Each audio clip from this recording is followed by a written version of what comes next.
Hi hello ನಮಸ್ಕಾರ ಕರ್ನಾಟಕ. ನಾನು ನಿಮ್ಮ ಜಯಂತ್ ಎಸ್ ಚಕ್ರವರ್ತಿ. ಸೊ ಕನ್ನಡ ಫಿಲ್ಮ್ ಹಿಸ್ಟ್ರಿಯ ಇವತ್ತಿನ ಹೊಸ ಕಂಟೆಂಟ್ನಲ್ಲಿ ಆ್ಯಕ್ಚುಲಿ ನನಗೆ ತುಂಬ ಇಂಟ್ರೆಸ್ಟ್, ನನಗೆ ತುಂಬ ನಂಬಿಕೆ. ಸೊ ಹೌದು, ನಿಜ, ನಾವು ಇತ್ತೀಚೆಗೆ ಮಂಗಳೂರು ಕಡೆಯಿಂದ ತುಂಬ ಪ್ರಭಾವಿತರಾಗ್ತಾ ಇದ್ದೀವಿ. ಸೊ ಆ ಕಡೆ ದೈವಗಳನ್ನ ನಂಬ್ತಾ ಇದ್ದೀವಿ. ಸೊ ನಂಬ್ತಾ ಇರೋದು ಅಂತಂದರೆ ನಿಜವಾಗ್ಲೂ ನಂಬಿಕೆ ಇದೆ ಅಂತ ತೋರಿಸ್ಕೊಟ್ಟಿದ್ದು ನಮಗೆ ಇತ್ತೀಚಿನ ಕಾಂತಾರ ಸಿನಿಮಾ. ಸೊ ಆ ಸಿನಿಮಾ ಬೇರೆ, ಆದರೆ ಇದೊಂದು ಸಿನಿಮಾ ತುಂಬ ಧೈರ್ಯ ಬೇಕು ಈ ಥರ ಒಂದು ಸಿನಿಮಾ, ಈ ಥರ ಒಂದು ದೈವನ ಪ್ರೊಜೆಕ್ಟ್ ಮಾಡೋಕ್ಕೆ. ಸೊ ನಮ್ಮ ಜೊತೆ ಆ ಸಿನಿಮಾದ ಡೈರೆಕ್ಟರ್ ಸುದೀಪ್ ಸರ್ ಇದ್ದಾರೆ. ಸರ್ ಹೇಗಿದ್ದೀರಾ? ನಮಸ್ಕಾರ, ಚೆನ್ನಾಗಿದ್ದೇನೆ. ನಾನು ಹೇಳಿದ ಕೆಲಸಕ್ಕೆ ಈಗ ನೀವು ಮಂಗಳೂರು ಕಡೆ ದೈವಗಳಿಗೆ ಪ್ರಭಾವಿತರಾಗ್ತೀರ ಅಂತ ಹೇಳಿದ್ದಾರೆ, ಅದು ಹೇಳ್ತಾ ಇದ್ದಾರೆ. ಬಟ್ ಇಲ್ಲ, ನಾವು ನಿಮ್ಮ ಕಡೆದು ದೈವಗಳನ್ನ ಆವಾಗ್ಲಿಂದ ಫಾಲೋ ಮಾಡ್ತಾ ಇದ್ದೇವೆ. ಫಾರ್ ಎಕ್ಸಾಂಪಲ್ ಈಗ ಚಾಮುಂಡೇಶ್ವರಿ, ನಮ್ಮ ಕಡೆ ಚಾಮುಂಡಿ ದೈವ ಬಹಳ ಹಿಂದಿಂದಲೇ ಇದೆ. ನಮ್ಮ ಕುಲದೇವತೆ ಕೂಡ ಚಾಮುಂಡಿ. ಸೊ ಏನೋ ಒಂದು ಪ್ರತೀತಿ ಘಟ್ಟದಿಂದ ಇಳಿದು ಬಂದ ದೈವಗಳು ಈಗ ಘಟ್ಟ ಹತ್ಕೊಂಡು ಬರ್ತಾ ಇದೆ. ದೈವ ಅನ್ನೋದದ್ದು ಸರ್ವಾಂತರ್ಯಾಮಿ, ದೇವರು ದೈವಗಳು ಎಲ್ಲಿ ಬೇಕಾದ್ರೂ ಹೋಗ್ಬೋದು. ಅದು ಇಂಥದೇ ಕಡೆಯಲ್ಲಿ ಆರಾಧನೆ ಮಾಡಬೇಕು, ಅಂಥ ಕಡೆ ಮಾತ್ರ ಇರಬೇಕು ಅಂಥದ್ದು ಯಾವುದೂ ಇಲ್ಲ. ದೇವರುಗಳು ಎಲ್ಲ ಕಡೆ ಇರುತ್ತೆ. ಆ್ಯಂಡ್ ಪ್ರತಿಯೊಂದು ಒಂದು ಟೈಮಲ್ಲಿ ಅದರ ಪ್ರಭಾವ ಹೆಚ್ಚಾಗ್ತಾ ಹೋಗುತ್ತೆ. ಯಾವುದೇ ಈಗ ಕ್ರಿಶ್ಚಿಯಾನಿಟಿಯಲ್ಲಿ ಜೀಸಸ್ ಕ್ರೈಸ್ಟ್ನ ಪಾಪ್ಯುಲಾರಿಟಿ ಒಂದು ಸರ್ಟನ್ ಟೈಮ್ ನಂತರ ತುಂಬ ಪೀಕಿಗೆ ಹೋಗ್ಬಿಡ್ತು. ಅದು ಇಸ್ಲಾಮಿಗೆ ಭಾಳ ಫೈಟ್ ಕೊಡ್ತು. ಮೊಹಮ್ಮದ್ ಪೈಗಂಬರ್ ಅವರಿಗೆ ಭಾಳ ಫೈಟ್ ಕೊಡ್ತು. ಹೀಗೇನೆ ಒಂದೊಂದು ಈ ಥರ ದೈವಾಂಶ ಸಂಭೂತ ವ್ಯಕ್ತಿಗಳು ಅವರ ಒಂದು ಎನರ್ಜಿ ಲೆವೆಲ್ ಸರ್ಟನ್ ಟೈಮಲ್ಲಿ ತುಂಬ ಪೀಕ್ ಹೋಗುತ್ತೆ. ಭಾಳ ಜನರು ಅದರ ಆಕರ್ಷಣೆ ಒಳಗಾಗ್ತಾರೆ. ಬಿಕಾಸ್ ಅದರ ನಂಬಿದಾಗ ಅದು ಯಾವ ರೀತಿಯ ಸತ್ಯ ಅನ್ನುವಂಥದ್ದು ಅವರ ಕಷ್ಟಗಳನ್ನು ನಿವಾರಿಸುವಾಗ ಅವರಿಗೆ ಅದರ ಅನುಭವ ಬರುತ್ತೆ. ಸೊ ಆ ಅನುಭವಕ್ಕೆ ಬಂದಾಗೆಲ್ಲ ಅದು ತೆರೆದುಕೊಳ್ತಾ ಹೋಗುತ್ತೆ. ಹಾಗೆ ಓಕೆ. ಆ್ಯಂಡ್ ಈ ಒಂದು ಸಂದರ್ಶನ ಶುರು ಮಾಡೋಕ್ಕೂ ಮುಂಚೆ ಈ ಪ್ರಶ್ನೆಗಳು ಅಂತ ಇರುತ್ತಲ್ಲ ಸಂದರ್ಶನದಲ್ಲಿ, ಮೇ ಬಿ ಇದು ಸಂದರ್ಶನ ಥರ ಇರೋಲ್ಲ, ಕುತೂಹಲ ಥರ ಇರುತ್ತೆ. ಬಿಕಾಸ್ ನಮಗೆ ಕೇಳಿರೋದು ಇಲ್ಲ ಡೈರೆಕ್ಟಾಗಿ ನೋಡಿರುವಂತಹ ಕೆಲವು ವಿಚಾರಗಳನ್ನು ನೀವು 100% ಒಂದು ಸಿನಿಮಾ ಮಾಡಬೇಕು ಅಂದರೆ ಕಂಪ್ಲೀಟ್ ರಿಸರ್ಚ್ ಅಂತೂ ಮಾಡಿರ್ತೀರಾ. ಸೊ 100% ತಿಳ್ಕೊಂಡೇ ಹೆಜ್ಜೆ ಇಟ್ಟಿರ್ತೀರ ಅಂತ ನಾವು ನಂಬಿದ್ದೀವಿ 100%. ಸೊ ಮಾಡಲೇಬೇಕಾದಂಥ ಕೆಲಸ ಅದು ಫಸ್ಟ್ ರಿಸರ್ಚ್ ಅನ್ನೋದು. ಸೊ ಆ ರಿಸರ್ಚ್ ಬಗ್ಗೆ ಒಂದೊಂದೇ ನಾನು ಕೇಳ್ತಾ ಹೋಗ್ತೀನಿ ಸರ್, ನಾನು ನೋಡಿರೋಂಥದ್ದು ಕಣ್ಣಾರೆ. ಸೊ ಅದಕ್ಕೂ ಮುಂಚೆ ಬರೋದಾದರೆ ಕೊರಗಜ್ಜ ದೈವ, ಸೊ ಈ ಥರ ಕರಿ ಹೈದ ಅಂತ ಏನೋ ಟೈಟಲ್ ಇದೆ ಮೇಲೆ ಕೆಳಗಡೆ, ಅದು ತುಳು ಭಾಷೆನ, ಅದು ಕೊರಗ ಭಾಷೆ ಓಕೆ, ಟ್ಯಾಗ್ ಲೈನ್ ಇದೆ. ಸೊ ಈ ಒಂದು ಕೊರಗಜ್ಜ ಸಿನಿಮಾ ಮಾಡಬೇಕು ಅಂತ ಯಾಕೆ ಅನ್ನಿಸ್ತು? ಆ್ಯಂಡ್ ಮಾಡೋಕ್ಕೂ ಮುಂಚೆ ಸೊ ನೀವು ಅಂದರೆ ಭಯ ಇತ್ತಾ ಇಲ್ಲ ಟೆನ್ಷನ್ ಇತ್ತಾ, ಹೇಗಿತ್ತು ಅಂತ ಸ್ಟಾರ್ಟ್ ಮಾಡೋಕ್ಕೂ ಮುಂಚೆ? ದೇವರ ಭಯವೇ ಜ್ಞಾನದ ಆರಂಭ, ಗೊತ್ತಲ್ವಾ? ಹೌದು, ನಿಮಗೆ ದೇವರ ಮೇಲೆ ಭಯ ಬಂದ್ರೆ ಜ್ಞಾನದ ಆರಂಭ ಆಗುತ್ತೆ. ಸೊ ಅದನ್ನು ನಾನು ತಿಳ್ಕೊಂಡು, ಆ್ಯಂಡ್ ಈ ಥರದ ಯಾವುದೇ ಒಂದು ದೈವಾಂಶ ಸಂಭೂತ ವ್ಯಕ್ತಿಯ ಸಿನಿಮಾ ಮಾಡಬೇಕಾದ್ರೆ ಭಯನೋ ಅಥವಾ ಆ ಥರ ಇದಿರಬೇಕಾದ ರೀಸನ್ ಏನಂದರೆ, ಆ ವ್ಯಕ್ತಿಗೆ ಎಲ್ಲೂ ತೇಜೋವಧಿ ಆಗಬಾರ್ದು. ಅವರು ಆ ಮಟ್ಟಕ್ಕೆ ಹೋಗಿದ್ದಾರೆ ಅಂತ ಹೇಳುವಾಗ ಅವರು ರೀಚ್ ಆದ ಅಚೀವ್ಡ್ ಲೆವೆಲ್ ಇದೆಯಲ್ಲ, ಅದು ಡಿಸ್ಟರ್ಬ್ ಆಗಬಾರ್ದು. ಈಗ ನನ್ನ ಈ ಸಿನಿಮಾದಲ್ಲಿ ಕೊರಗಜ್ಜ ಇದೆ, ಇನ್ನೊಂದು ದೈವವನ್ನು ತೋರಿಸಿದ್ದೇನೆ, ಪಂಜಂದಾಯಿ ಅಂತ ಭವ್ಯ ಮೇಡಮ್ ಅವರು ಮಾಡಿದ ಕ್ಯಾರೆಕ್ಟರ್ ಅದು. ಇನ್ನೊಂದು ಉದ್ಯಾವರ ಅರಸುಗಳು. ಆ್ಯಕ್ಚುಲಿ ಉದ್ಯಾವರ ಅರಸರಿಗೆ ನಡೆಯುವಂಥ ವಿಜೃಂಭಣೆಯ ಕೋಲ ಸೇವೆ. ಬಟ್ ಯಾವ ಅರಸರಾದಂದ್ರೆ ಇಟ್ಸ್ ಎ ಡೈನಾಸ್ಟಿ. ಆ ಡೈನಾಸ್ಟಿಯಲ್ಲಿ ಯಾರು ಕೊರಗಜ್ಜನ ಜೊತೆ ಇದ್ದ ಅರಸು ಅಂತ ನಮಗೆ ಕ್ಲಾರಿಟಿ ಇಲ್ಲ. ಬಟ್ ಅಲ್ಲಿ ಮಂಜೇಶ್ನರ್ ಅಂತ ಒಂದು ಅರಸುಗಳಿದ್ದಾರೆ, ಅವ್ರದ್ದು ಭಾಳ ವಿಜೃಂಭಣೆ. ಅವರೇ ಅರಸು ಕೊರಗಜ್ಜನ ಜೊತೆ ಎನ್ಕೌಂಟ್ರಿಗೆ ಬಂದಿರೋ ಅಂತ ನಮ್ಗೆ ಗೊತ್ತಾ, ರಿಸರ್ಚಲ್ಲಿ ಸಿಕ್ಕಲಿಲ್ಲ. ಬಟ್ ಒನ್ ಆಫ್ ದ ಅವರ ಫ್ಯಾಮಿಲಿಯಲ್ಲಿ ಯಾರೋ ಒಬ್ರು ಅರಸು ಅಂತಾರೆ. ಬಟ್ ಆ ಅರಸು ಅಂತ ನಾವು ಹೆಸರು ತಗೋಬೇಕಾದ್ರೆ, ಈ ಸಿನಿಮಾದಲ್ಲಿ ಯೂಸ್ ಮಾಡಬೇಕಾದ್ರೆ, ಫಸ್ಟ್ ಅಲ್ಲಿ ನನ್ನ ಎಕ್ಸಿಕ್ಯೂಟಿವ್ ಪ್ರೊಡ್ಯೂಸರ್ ಎಡಿಟರ್ ವಿದ್ಯಾಧರ್ ಇದ್ದರು, ಆಮೇಲೆ ನಮ್ಮ ನಿರ್ಮಾಪಕರಿದ್ದರು ತ್ರಿವಿಕ್ರಮ್. ನಾವೆಲ್ಲ ಹೋಗಿ ಅಲ್ಲಿ, ಯಾಕಂದರೆ ಆ ಅರಸು ದೈವಗಳಿಗೆ ಆಗುವ ಸೇವೆಯ ಸಮಯದಲ್ಲಿ ತ್ರಿವಿಕ್ರಮ್ ಸರ್, ನನ್ನ ನಿರ್ಮಾಪಕರ ಫ್ಯಾಮಿಲಿಯವರು ಅಲ್ಲಿ ಇರಲೇಬೇಕು ಈಗಲೂ. ಸೊ ಈ ಕನೆಕ್ಷನ್ ನೋಡಿ ಸರ್, ಅದು ಆಮೇಲೆ ನಮ್ಗೆ ಗೊತ್ತಾಯಿತು. ಅವರ ಫ್ಯಾಮಿಲಿಯವರು ಸೇವಾ ಕಾರ್ಯಕ್ರಮದ ಟೈಮಲ್ಲಿ ಅವರಲ್ಲಿ ಇರಬೇಕಂತ. ಅವ್ರದ್ದು ಒಂದು ಅವರು ಬಹಳ ಮುಖ್ಯ ಭಾಗ ಅದರಲ್ಲಿ. ಸೊ ಅಂಥ ವ್ಯಕ್ತಿಯನ್ನು ನಾನು ಅಂಥ ದೈವಾಂಶ ಸಂಭೂತ ವ್ಯಕ್ತಿಯನ್ನು ನಾನಿಲ್ಲಿ ತೋರಿಸ್ಬೇಕಾದ್ರೆ ನಾನು ಭಾಳ ಜಾಗೃತದಿಂದ ಹೆಜ್ಜೆ ಇಡಬೇಕು. ಮತ್ತು ಅದು ಡಿಫೇಮ್ ಆಗಬಾರ್ದು. ಎಲ್ಲೂ ಅವರ ಅವರ ಒಂದು ಅವರ ಆ ಮಟ್ಟಕ್ಕೆ ಚ್ಯುತಿಬಾರದಂತೆ ನಾನು ಅವ್ರ ಬಗ್ಗೆ ತಿಳ್ಕೊಂಡು ಕೆಲಸ ಮಾಡಬೇಕು. ಮುಂಚೆ ಹೋಗಿ ನಾವಲ್ಲಿ ಸಾಷ್ಟಾಂಗ ನಮಸ್ಕಾರ ಮಾಡಿ ನಮ್ಮಿಂದ ಏನಾದರೂ ಆಗುವಂತಿದ್ರೆ ದಯವಿಟ್ಟು ನೀವು ಕ್ಷಮಿಸಿ, ಯಾಕಂದ್ರೆ ನನಗೆ ಈ ಕತೆ ಸಿಕ್ಕಿದೆ, ಇದರ ಬಗ್ಗೆ ಯಾರೋ ತಿಳಿದವರು ಪಾಠದಾನಗಳ ರೂಪದಲ್ಲಿ ಏನೆಲ್ಲ ಸಿಕ್ಕಿದೆ ಅದನ್ನೆಲ್ಲ ನಾವು ಗ್ಯಾದರ್ ಮಾಡಿ ಈ ಥರ ಸಿನಿಮಾ ಮಾಡ್ತಾ ಇದ್ದೇವೆ. ಬಟ್ ನಿಮ್ಮ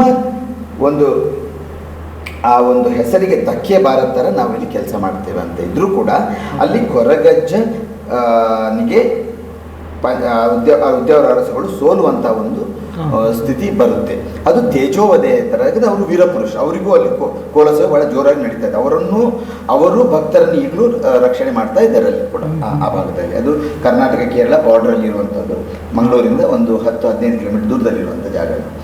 ಸೊ ಇಂಟ್ರೆಸ್ಟಿಂಗ್ಲಿ ಆ ಪಾತ್ರವನ್ನು ಕಬೀರ್ ಬೇಡಿ ಮಾಡಿದಾಗ ಅವರು ಅದರ ಬಗ್ಗೆ ಭಾಳ ನಂತರ ಚರ್ಚೆ ಮಾಡಿ ಆಲ್ಮೋಸ್ಟ್ 3 days ಆ ಪಾತ್ರದ ಬಗ್ಗೆ ಚರ್ಚೆ ಮಾಡಿದ್ರು. Then at a sudden point of time ಅವರಿಗೂ ರಿಯಲೈಸ್ ಆಯಿತು, ಇಲ್ಲಿ ಅವರು ತಪ್ಪು ಮಾಡೋದು ಥರ ಮಾಡೋದು ಬೇಡ, ಅವರೊಂದು ಸೊಲ್ಯೂಷನ್ ಕೊಟ್ಟರು. ಅದು ಭಾಳ ರಿಲೆವೆಂಟ್ ಆಯ್ತು ನನಗೆ. ಬಿಕಾಸ್ ಅದೇನಾಯ್ತು ಅಂದರೆ ಅವರು ಅಷ್ಟು ಎಕ್ಸ್ಪೀರಿಯನ್ಸ್ ಆಗ್ತಾರೆ, ಅವರು ಹಾಲಿವುಡ್ ಅಲ್ಲೆಲ್ಲ ಭಾಳ ದೊಡ್ಡ ದೊಡ್ಡ ಇಂಡಸ್ಟ್ರಿಗಳಲ್ಲಿ ಕೆಲಸ ಮಾಡಿ ಬಂದವರು, ಇಂಡಿಯಾ ಎಲ್ಲ ಬೇರೆ ದೇಶಗಳಲ್ಲೂ ಸಿನಿಮಾ ಮಾಡಿದವರು. ಅವರು ಒಂದು ವ್ಯಕ್ತಿಯನ್ನು ನಾವು ಇಲ್ಲಿ ತೋರಿಸ್ತೇವೆ ಅಂತ ಇದ್ದಾಗ ಆ ವ್ಯಕ್ತಿಯ ತೇಜೋವಧಿ ಆಗೋ ಥರ ತೋರಿಸ್ಬೇಕು ಅನ್ನೋಂಥದ್ದು ಅವರಿಗೂ ಗೊತ್ತಾಯಿತು. ಅವ್ರ ಬಗ್ಗೆ ಕೇಳಿದರು. ಸೊ ದ ಸೊಲ್ಯೂಷನ್ ಅವರಿಂದ ನನಗೆ ಸಿಕ್ಕಿದಾಗ ನಾನು ಭಾಳ ಅಂದರೆ ಎಷ್ಟು ನಾನೊಂದು ಧನ್ಯತಾ ಭಾವ ನನಗೆ ಬಂತು ಅಂದರೆ ಆ ದೈವಕ್ಕೂ ನಾನು ಚ್ಯುತಿ ಬರೋ ಥರ ಮಾಡಿದ್ದೇನೆ. ನೀವು ಯಾಕೆ ಈಗ ಹೇಳೋದು ಭಯ ಅನ್ನುವಂಥದ್ದು, ಈ ಜ್ಞಾನಗಳನ್ನು ನಾವು ಸಂಪಾದನೆ ಮಾಡಿಕೊಂಡು ಗ್ಯಾದರ್ ಮಾಡ್ಕೊಂಡು ಹೋದಾಗ ನಾವೊಂದು ಒಳ್ಳೆ ಸ್ಕ್ರಿಪ್ಟ್ ಮಾಡೋಂಥ ಒಂದು ನಮಗೆ ಅವಕಾಶ ಬಂತು. ಇವತ್ತು ನಾನು ತಪ್ಪುಗಳನ್ನು ಮಾಡದೆ ಈ ಸಿನಿಮಾ ಮಾಡಿದ್ದೇನೆ ಅನ್ನುವಂಥದ್ದು ನನ್ನ ಮನಸ್ಸಲ್ಲಿ ನನಗೆ ಗೊತ್ತಾಗಿದೆ. ಎಲ್ಲೂ ತಪ್ಪುಗಳನ್ನು ಮಾಡಿಲ್ಲ. ಆಮೇಲೆ ಈಗ ಆರಾಧನೆ ಪದ್ಧತಿಯಲ್ಲೂ ಕೂಡ ತಪ್ಪುಗಳಾಗ್ತಾನೇ ಇದೆ. ಈಗ ಕೊರಗಜ್ಜ ದೈವಕ್ಕೆ ವಿಸ್ಕಿ ಬ್ರ್ಯಾಂಡಿ ಇಡ್ತಾರೆ. 12ನೇ ಶತಮಾನದಲ್ಲಿ ಬಸವಣ್ಣರ ಕಾಲದಲ್ಲಿ ಕೊರಗಜ್ಜ ಇದ್ದಿರುವಂಥದ್ದು, ಅವರು ಬಸವಣ್ಣ ಕೂಡ 12ನೇ ಶತಮಾನದಲ್ಲಿ ಇರುವಂಥದ್ದು. ಆಗೆಲ್ಲಿತ್ತು ಬ್ರ್ಯಾಂಡಿ ವಿಸ್ಕಿ ಎಲ್ಲ ಅಲ್ವಾ? ಈಗ ಹೋದಲ್ಲೆಲ್ಲ ನಾವು ಅದನ್ನೇ ಸುರಿತೀವಿ ಕೊರಗಜ್ಜನಿಗೆ. ಏನಂದ್ರೆ ನಾವೇನು ತಿಂತೀವಿ ಅದನ್ನು ಕೊಡ್ತೀವಿ. ಈಗ ನಮ್ಮಲ್ಲಿ ದೇವಸ್ಥಾನಗಳಲ್ಲಿ ದೈವಕೋಲ ಆಗುತ್ತೆ, ಆಗ ನಾವೆಲ್ಲ ದೈವಕೋಲ ಮಾಡುವಾಗ ಕೋಳಿ ಕೊಡ್ತೀವಿ, ಆಯ್ತಾ? ಬಟ್ ಅವ್ರು ಯಾರು ಕೋಳಿ ಕೊಡಲ್ಲ, ಅವ್ರು ಕುಂಬಳಕಾಯಿ ಕೊಡ್ತಾರೆ. ಸೊ ಏನಂದ್ರೆ ಅವ್ರು ಏನ್ ತಿಂತಾರೆ ಅದು ದೇವರಿಗೆ ಅಷ್ಟೇ ಅದರ ಅರ್ಥ. ದೇವ್ರು ಬಂದು ಯಾವತ್ತು ನನಗೆ ಅದೇ ಬೇಕು ಅಂತ ತಿನ್ನೋಕ್ಕೆ ಹೋಗಲ್ಲ. ನೀವು ಭಕ್ತಿಯಿಂದ ಏನು ಅದರ ದೇವರಿಗೆ ಸಮರ್ಪಿಸ್ತೀರಿ ಅದು ಅದಕ್ಕೆ ಸಲ್ಲುತ್ತೆ. ನೀವು ವಿಸ್ಕಿನೇ ಕೊಡಬೇಕಾಗಿಲ್ಲ, ಮನೆಯಲ್ಲಿ ಜ್ಯೂಸ್ ತಗೊಂಡೋಗಿ ಒಳ್ಳೆ ಜ್ಯೂಸ್ ಮಾಡಿಕೊಂಡು ಕೊರಗಜ್ಜನಿಗೆ ಕೊಟ್ಟರೆ ಅದು ಅವರಿಗೆ ಅದೇ ಶ್ರೇಷ್ಠ. ಮನೇಲಿ ಚಕ್ಲಿ ಮಾಡ್ಕೊಂಡು ಹೋಗಿ ಅದು ಶ್ರೇಷ್ಠ. ಬಟ್ ಈ ವಿಚಾರ ಇದೆಯಲ್ಲ ಸರ್, ಇದ್ರದ್ದು ಆಮೇಲೆ ಒಂದು ಸೆಗ್ಮೆಂಟ್ ಬೇಕಾದ್ರೆ ಮಾತಾಡೋಣ. ನನ್ಗೆ ಇನ್ನೊಂದು ಕುತೂಹಲ ಏನಂದ್ರೆ, ಈ ಕೊರಗಜ್ಜ ದೈವ ಇದರಲ್ಲ, ನನ್ಗೆ ಅಲ್ಲಿ ಕೇಳಿರುವಂತಹ ವಿಚಾರ ಅಂದರೆ ತುಂಬ ಈ ಬ್ಯಾಡ್ ಪ್ಲೇಸಲ್ಲಿ ಕುತ್ಕೊಂಡು ಈ ದೇವ್ರ ಬಗ್ಗೆ ಮಾತಾಡಬಾರ್ದು, ಇಲ್ಲ ನಾರ್ಮಲಾಗಿ ಡ್ರಿಂಕ್ಸ್ ಮಾಡ್ಕೊಂಡು ಮಾತಾಡಬಾರ್ದು, ಏನೋ ಒಂದು ಕೆಲಸ ಮಾಡ್ತಿರೋರ್ಗೆ ಮಾತಾಡಬಾರ್ದು, ನೆನೆಸ್ಕೊಬಾರ್ದು, ತುಂಬ ಕೆಟ್ಟದಾಗುತ್ತೆ. ಈ ಥರ ಎಲ್ಲ ನಾನು ಕೇಳಿದ್ದೀನಿ ಅಲ್ಲಿ ಹೋದಾಗ. ನನಗೂ ತುಂಬ ಭಯ ಆಯಿತು. ಅದಕ್ಕೆ ನಾನು ಸ್ವಲ್ಪ ದಿನ ಫಾಲೋ ಮಾಡಿದೆ, ಅಂದರೆ ಮಾಡ್ತಾ ಇದ್ದೀನಿ ಇವಾಗಲೂ ಕೂಡ. ಸೊ ಯಾವುದೇ ಆ ಥರ ಪ್ಲೇಸ್ಗಳಲ್ಲಿ ನಾನು ಆ ದೇವ್ರನ್ನ ನೆನೆಸ್ಕೊಳ್ಳಲ್ಲ. ಈ ಥರ ಒಂದು ಮನಸ್ಥಿತಿ ಉಂಟಾಗುತ್ತೆ ಅಲ್ಲಿ ಹೋದಾಗ. ಇದು ನಿಜನಾ? ಎಷ್ಟು ಮಟ್ಟಿಗೆ ನಿಜ ಅಂತ ಇದು? ಅದು ಕೊರಗಜ್ಜ ಅಂತಲ್ಲ, ಎಲ್ಲ ದೇವರನ್ನು ಅಷ್ಟೇ. ನೀವು ಕೆಟ್ಟ ಜಾಗದಲ್ಲಿ ನಿಮಗೆ ಕೆಟ್ಟ ಪರಿಸ್ಥಿತಿಯಲ್ಲಿ ದೇವರು ನೆನಪಿಸ್ಕೊಳ್ಳಿ. ಅದು ನಿಂತ ಜಾಗ ಕೆಟ್ಟದೇ ಇರ್ಬೋದು, ನಿಮ್ಮ ಪರಿಸ್ಥಿತಿ ಕೆಟ್ಟದಾಗಿರ್ಬಾರ್ದಾಗ ಅಲ್ವಾ? ಅದು ಕೊರಗಜ್ಜ ಅಂತ ಅಲ್ಲ. ಶ್ರೀಮನ್ ನಾರಾಯಣ ನೀವು ಎಣಿಸ್ಕೊಳ್ತೀರಿ, ಒಳ್ಳೆ ಜಾಗದಲ್ಲಿ ನೆನೆಸ್ಕೊಳ್ಳಿ. ಯಾಕೆ ಪಾವಿತ್ರ್ಯತೆಯನ್ನು ದೇವರ ಸುತ್ತ ಕಾಪಾಡಬೇಕಾದ್ರೆ ನಮ್ಮ ಮನಸ್ಸು ಪಾವಿತ್ರ್ಯವಾಗಿ ಇರಬೇಕು ಅಲ್ವಾ? ಅದು ಕೊರಗಜ್ಜ ಪರ್ಟಿಕ್ಯುಲರ್ ಆಗಿ ಕೊರಗಜ್ಜಾಗೆ ಹೇಳ್ತಾರಲ್ಲ, ಯಾಕೆ ಅಂತ? ಇಲ್ಲ ಸರ್, ಎಲ್ಲ ದೇವರಿಗೆ ಹೇಳಿದಾಗ ನಾನು ಸಿನಿಮಾ ಮಾಡಿದಾಗ ಅದು ಮುಟ್ಟು ಮಾಡಬಾರ್ದು, ಸಿನಿಮಾ ಅದ್ರ ಬಗ್ಗೆ ಮಾಡಬಾರ್ದು ಅಂತ ನನಗೆ ಹೇಳಿದರು. ಬಟ್ ನನ್ನ ಮನಸ್ಸಿನಲ್ಲಿ ನಾನು ಪ್ರಶ್ನೆ ಹಾಕಿದೆ, ಶಬರಿಮಲೆ ಅಯ್ಯಪ್ಪನ ಬಗ್ಗೆ ಎಷ್ಟು ಸಿನಿಮಾ ಮಾಡ್ತಾರೆ, ವಿಷ್ಣು ದೇವರ ಬಗ್ಗೆ ಸಿನಿಮಾ ಆಗಿದೆ, ಈಶ್ವರನ ಬಗ್ಗೆ ಸಿನಿಮಾ ಆಗಿದೆ, ಯಾಕೆ ಈ ದೇವ್ರ ಬಗ್ಗೆ ಸಿನಿಮಾ ಆಗಬಾರ್ದು? ಯಾಕೆ ಅದನ್ನು ನಾನು ಜಗತ್ತಿಗೆ ಅದರ ಒಳ್ಳೆಯದನ್ನು ತೋರಿಸಬಾರ್ದು? ಹೌದು. ಆ್ಯಂಡ್ ಸರಿ, ಕೊರಗಜ್ಜ ಅಂತಲ್ಲ, ಎಲ್ಲ ದೇವರುಗಳಿಗೂ ಪಾವಿತ್ರ್ಯತೆಯನ್ನು ಕಾಪಾಡಲೇಬೇಕು. ಕೊರಗಜ್ಜಂದು ಶಕ್ತಿಯ ಒಂದು ಕಣಜ, ಇಮೆನ್ಸಿ ಆಫ್ ಪವರ್ ಇರುತ್ತೆ. ಅದನ್ನು ನೀವು ಅಲ್ಲಿ ಹೋಗಬೇಡ ಇಲ್ಲಿ ಹೋಗಬೇಡ ಅಂತ ಹೇಳಲಿಕ್ಕೆ ನಾವ್ಯಾರು ಅದನ್ನು ಕಂಟ್ರೋಲ್ ಮಾಡಲಿಕ್ಕೆ? ಮನುಷ್ಯರು ನಾವ್ಯಾರು ಅದನ್ನು ಕಂಟ್ರೋಲ್? ನಾವು ಭಕ್ತಿಯನ್ನಷ್ಟೇ ತೋರಿಸ್ಬೋದು ಭಗವಂತ ಅಂತ ಹೇಳ್ಬೋದು ಹೊರತು ನಾವು ಅದನ್ನು ರಿಮೋಟ್ ಥರ ಇಟ್ಕೊಂಡು ಕಂಟ್ರೋಲ್ ಮಾಡೋಕ್ಕೆ ಸಾಧ್ಯನೇ ಇಲ್ಲ. ನನ್ನ ಸಿನಿಮಾದಲ್ಲಿ ಅದನ್ನು ಭಾಳ ತೋರಿಸ್ತೇನೆ. ಯಾಕಂದ್ರೆ ಆ ಆತ್ಮದ ಶಕ್ತಿಯನ್ನ ಒಂದು ಮಾಂತ್ರಿಕರದನ್ನು ಹಿಡಿಲಿಕ್ಕೆ ಬರುವಂತ ಒಂದು ಸನ್ನಿವೇಶ ಇದೆ. ಅದು ನಿಜವಾಗಿ ಅವರ ಜೀವನದಲ್ಲಿ ನಡೀತದನ್ನು. ಅದು ಪರ್ಫೆಕ್ಟ್ ಆಗಿ ಸಿನಿಮಾಕ್ಕೆ ಆಗೋ ಥರ ಸಿನಿಮಾ ಅದನ್ನು ತಗೊಂಡಿತ್ತು ಕೊರಗಜ್ಜನ ಸಿನಿಮಾ. ಕೊರಗಜ್ಜನ ಸಿನಿಮಾದಲ್ಲಿ ನಾನು ನಿರ್ದೇಶಕನಾಗಿರೋದಕ್ಕಿಂತಲೂ ಆ ಸಿನಿಮಾ ನನ್ನನ್ನು ಯಾರೋ ನಿರ್ದೇಶನ ಮಾಡ್ತಾ ಇದ್ರು, ಅಷ್ಟು ಮಾತ್ರ ಹೇಳ್ಬಲ್ಲ. ಯಾವ ಸೀನ್ ತಪ್ಪಾಯ್ತು ಅದು ಸರಿಯಾಗೋ ತನಕ ಅದು ಬಿಡ್ತಿರ್ಲಿಲ್ಲ. ಅಲ್ಲಿ 30 ಲಕ್ಷ ಹೋಗ್ಲಿ, 40 ಲಕ್ಷ ಹೋಗ್ಲಿ, 50 ಲಕ್ಷ ಹೋಗ್ಲಿ, ಅದಕ್ಕೆ ಏನು ಬೇಕೋ ಅದನ್ನು ತಗೊಳ್ತಾ ಇತ್ತು. ಬಿಕಾಸ್ ನಾವು 1 ಕೋಟಿ ಒಳಗೆ ಪ್ಲಾನ್ ಮಾಡಿರುವಂಥದ್ದು ಬಿಗಿನಿಂಗಲ್ಲಿ ಅಷ್ಟು ಅಂತ ಹೇಳಿದೆ. ದೆನ್ ಒಂದು ಸರ್ಟನ್ ಪಾಯಿಂಟ್ ಆಫ್ ಟೈಮ್ ಇಲ್ಲ ಅದನ್ನು ಲ್ಯಾವಿಶ್ ಆಗಿ ಮಾಡುವಂಥ ಪ್ರೊಡ್ಯೂಸರ್ ಬಾಯಿಂದಲೇ ಬಂತು. ನಿರ್ಮಾಪಕ ತ್ರಿವಿಕ್ರಮ್ ಅವರು ಹೇಳಿದರು ದೊಡ್ಡ ಮಟ್ಟದಲ್ಲಿ ಮಾಡೋಣ ಅಂತ. ಏನು ಬೇಕಾದ್ರೆ ನಿಮಗೆ ಎಲ್ಲ ಯೂಸ್ ಮಾಡ್ಕೊ. ನಾವು 3 to 4 ಮಿನಿಮಮ್ ಕ್ಯಾಮರಾ ಇಟ್ಕೊಂಡು ಶೂಟ್ ಮಾಡ್ತಾ ಇದ್ದೀವಿ, ಎಲ್ಲ ಟಾಪ್ ಆ್ಯಂಡ್ ಕ್ಯಾಮ್ರಾಗಳನ್ನು ಶೂಟ್ ಮಾಡ್ತೀವಿ. ಆ ಪ್ರೇರಣೆ ಅವ್ರಿಗೆ ನಿರ್ಮಾಪಕರಿಗೆ ಯಾಕೆ ಬಂತು? ಸೊ ಎಲ್ಲವನ್ನು ನೀವು ಕೆಟ್ಟ ಜಾಗದಲ್ಲಿ ಒಳ್ಳೆ ಜಾಗದಲ್ಲಿ ನಿಮ್ಮ ಪರಿಸ್ಥಿತಿ ಕೆಟ್ಟದಾಗ ಮಾತ್ರ ದೇವರನ್ನ ನೆನೆಸ್ಕೋಬೇಕು. ದೇರ್ ಇಸ್ ನೋ ಪ್ಲೇಸ್ ಅಂತ ಹೇಳೋಕ್ಕಾಗಲ್ಲ. ಓಕೆ. ಆಮೇಲೆ ಇವಾಗ ಇದಕ್ಕೆ ಮುಂಚೆ ಹೇಳಿದ್ರಲ್ಲ ನೀವು ಈ ವಿಸ್ಕಿ ಬ್ರಾಂತಿ ಇದನ್ನೆಲ್ಲ ನಾನು ಕಣ್ಣಾರೆ ನೋಡಿದ್ದೀನಲ್ಲ ಆ ಪ್ಲೇಸ್ಗೆ ಹೋಗಿ. ಅಂದರೆ ಅದು ಸಮಾಧಿನ ಸರ್ ಅದು ಏನದು? ಇಲ್ಲ, ಆ ಜಾಗ ಅದ್ರ ಒಳಗಡೆ ಚಲ್ತಾ ಇರ್ತಾರೆ. ಸೊ ಬಂಡೆ ಇರುತ್ತೆ ಕೆಳಗಡೆ ಒಳಗಡೆ. ಅದು ಕಲ್ಲಲ್ಲಿ ನಮ್ಮಲ್ಲಿ ಏನಿದೆ ಅಂದರೆ ನಮ್ಮಲ್ಲಂತಲ್ಲ ಪ್ರಪಂಚದ ಬೇರೆ ಬೇರೆ ಕಡೆ ಇದೆ ಕಲ್ಲಿನ ರೂಪದಲ್ಲಿ ಭಗವಂತನನ್ನು ನಂಬೋದು ಇರುವಂಥದ್ದು. ಮತ್ತು ನೀವು ಕೇರಳ ನಮ್ಮ ಕೊಲ್ಲೂರು ಮೂಕಾಂಬಿಕೆ ಟೆಂಪಲ್ ಇನ್ನೊಂದು ರೂಪ ಇದೆ ಅಲ್ಲಿ ಕೊಚ್ಚಿಯಲ್ಲಿ ಚೋಟನಿಗಾರ ಅಂತ. ಅಲ್ಲಿ ದೇವರು ಕಲ್ಲಿನ ರೂಪದಲ್ಲಿ ಇದ್ದಾರೆ, ಬರೀ ಕಲ್ಲು ಮಾತ್ರ. ಅಲ್ಲಿ ಕಲ್ಲು, ಆ ಕಲ್ಲಿನ ಟಾಪ್ ಅಲ್ಲಿ ಒಂದು ಜರಿ ಇದೆ. ಜರಿ ಗೊತ್ತಲ್ವ? ಸಪ್ತಪದಿ ಜರಿ ಇರುತ್ತೆ. ಬೆಳಿಗ್ಗೆ ಒಂದು 100 ಕೊಡ ಹತ್ತಿ ನೀರು ಹಾಕ್ತಾರೆ, ಒಂದಷ್ಟು ಜಿರಳೆಗಳು ಅದೆಲ್ಲ ಹೊರಗೆ ಬರುತ್ತೆ. ಸೊ ಕಲ್ಲಿನ ರೂಪದಲ್ಲಿ ದೇವರನ್ನು ನೋಡುವಂಥದ್ದು ಎಲ್ಲ ಕಡೆ ಇದೆ. ಅಲ್ಲಿ ನಾವು ಶಕ್ತಿಯನ್ನ ಆವಾಹನೆ ಮಾಡಿರ್ತೇವೆ ಅಂತ ನಾವು ನಂಬ್ತೀವಿ. ಸೊ ಕೊರಗಜ್ಜನ ಆ ಥರ ನೀವೇನು ಹೇಳಿದ್ರೆ ಆ ಥರದ್ರಲ್ಲಿ ಅಲ್ಲ. ಮತ್ತೆ ಕೊರಗಜ್ಜನ ದೇಹ ಯಾರಿಗೂ ಸಿಕ್ಲೂ ಇಲ್ಲ. ಓಕೆ.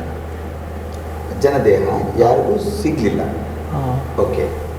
ಆ್ಯಂಡ್ ಅದರ ಮೇಲೆ ಬಹಳಷ್ಟು ರಾಂಗ್ ಇಂಟರ್ಪ್ರಿಟೇಷನ್, ತಪ್ಪು ಕಲ್ಪನೆಗಳಿದೆ. ಅದನ್ನ ಆರಾಧನಾ ಕ್ರಮಗಳಾಗಲಿ ಕೆಲವು ಕಡೆ 2 ಕಲ್ಲುಗಳು ಇಟ್ಟಿರ್ತಾರೆ, ಅವ್ರಿಗೆ ಗೊತ್ತಿಲ್ಲ ಇನ್ನೊಂದು ಕಲ್ಲು ಹೆಂಡತಿಯೋ ತಾಯಿಯೋ, ಅಷ್ಟು ಕನ್ಫ್ಯೂಷನ್ ಅಲ್ಲಿ ಅದನ್ನು ಆರಾಧನೆ ಮಾಡ್ತಾ ಇದ್ದಾರೆ. ಬಿಕಾಸ್ ಪ್ರಾಪರ್ ಸ್ಟಡಿ ಇರಲಿಲ್ಲ. ಆ್ಯಂಡ್ ಅದು ದೈವ ಮುಖ್ಯತಃ ಕೊರಗ ಕಮ್ಯುನಿಟಿಯವರದ್ದು. ಕೊರಗ ಕಮ್ಯುನಿಟಿಯವರು ಅವರನ್ನು ಸಮಾಜ ದೂರ ಇಡ್ತು ಅಥವಾ ಅವರೇ ಸಮಾಜ ದೂರ ಉಳ್ಕೊಂಡ್ರು ಗೊತ್ತಿಲ್ಲ. ಅವರು ಕಾಡಿನಲ್ಲಿ ಅವರು ಜೀವಿಸುವಂತ ಇದು ಅವರ ಭಾಷೆ ಕೊರಗ ಭಾಷೆ. ಅವರು ಈ ಸಿನಿಮಾ ಈ ಕತೆ ಈ ಆರಾಧನೆ ಕ್ರಮದಲ್ಲಿ ಅವರಿಗೆ ಬಹಳ ಬೇಸರಿತ್ತು. ನಮ್ಮ ದೈವಗಳನ್ನು ಯಾಕೆ ಬರೀ ಬ್ಯಾಂಡಿ ವಿಸ್ಕಿಯಲ್ಲೇ ಪೂಜೆ ಮಾಡ್ತಾರೆ ಅಂತ ಅವರಿಗೆ ತುಂಬ ಬೇಸರ ಇದೆ. ನಮ್ಮ ದೈವ ಆ ಥರ ಅಲ್ಲ, ಅವರು ಅದನ್ನ ಮಾಡಲ್ಲ, ಆ ಥರ ಎಲ್ಲ ಮಾಡಲ್ಲ. ಅವರು ಕಳ್ಳು ಕೊಡ್ತಾರೆ. ಬಿಕಾಸ್ ಕೊರಗಜ್ಜನನ್ನು ಸಾಕಿರುವಂತ ಬೈರಕ್ಕೆ ಸಾಕುತಾಯಿ ಟಾಡಿ ಸೆಲ್ಲರ್ ಕಳ್ಳು ಮಾರಾಟ ಮಾಡುವಂತ ಮಹಿಳೆ. ಆದ್ರಿಂದ ಆಮೇಲೆ ಆ ಕಾಲದಲ್ಲೆಲ್ಲ ಕಳ್ಳು ಕುಡಿಯೋದು ಬಹಳ ಈಸಿ. ನಾವು ನೋಡ್ತಾ ಇದ್ವಿ, ನಾವು ಚಿಕ್ಕಂದಿರುವಾಗ ಬಾರಿ ಕಾಯ್ದಿಂದ ಕಳ್ಳು ಕುಡಿತಾ ಇದ್ವಿ. So that was easy. So maybe Koragajja ಕಳ್ಳು ಕುಡಿದಿರ್ಬೋದು, ಬಟ್ ಈ ಬ್ರ್ಯಾಂಡಿ ವಿಸ್ಕಿ ಎಲ್ಲ ಎಲ್ಲಿತ್ತು? ಇವಾಗೇನೋ ಅದನ್ನ ಕೊಡ್ತಾರೆ.